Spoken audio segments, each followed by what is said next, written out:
வடமதுரை அருகே புதிதாக தொடங்கிய பேக்கரி கடையில் கேஸ் சிலிண்டர் கசிவால் தீ திடீரென பரவியது. இதனால் கடை முற்றிலும் எரிந்தது. திண்டுக்கல் மாவட்டம் வேடசந்தூர் தாலுகாவுக்கு உட்பட்டது வடமதுரை. இப்பகுதியில் கடந்த சில தினங்களுக்கு முன்பு புதிதாக தனிநபர் ஒருவர் வடமதுரை திண்டுக்கல் 4 வழிச்சாலையில் பேக்கரி கடையை துவங்கியுள்ளார். இந்நிலையில் இன்று பகல் 2 மணிக்கு மேல் கடையில் இருந்த சிலிண்டரில் தீப்பற்றியதாக கூறப்படுகிறது.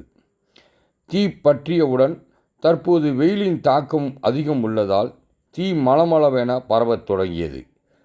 பணியாளர்கள் மற்றும் கடைக்கு வந்த வாடிக்கையாளர்கள் அனைவரும் கடையை விட்டு வெளியேறினர். மேலும் தீ தொடர்ந்து பரவியதால் கடை ஊழியர்கள் தீயை கொண்டு அணைக்க முடியாத சூழ்நிலை ஏற்பட்டது. மேலும் தீயணைப்பு துறைக்கு தகவல் அளித்த போது தீயணைப்பு துறையினர் வேடசந்தூர் பகுதியிலிருந்து வருவதால் நேரம் அதிகரித்து கொண்டே சென்றது. மேலும் சிலிண்டரும் அச்சமயத்தில் வெடித்ததால் தற்போது பொதுமக்களும் யாரும் கடை அருகே சென்று தண்ணீரை ஊற்றி அணைக்க முயற்சி செய்ய முடியவில்லை. பல லட்ச ரூபாய் மதிப்புள்ள மின்சாதன பொருட்கள் மற்றும் பேக்கரி பொருட்கள் தயாரிக்கும் மிஷினரிஸ் முற்றிலும் எரிந்து நாசமாயின.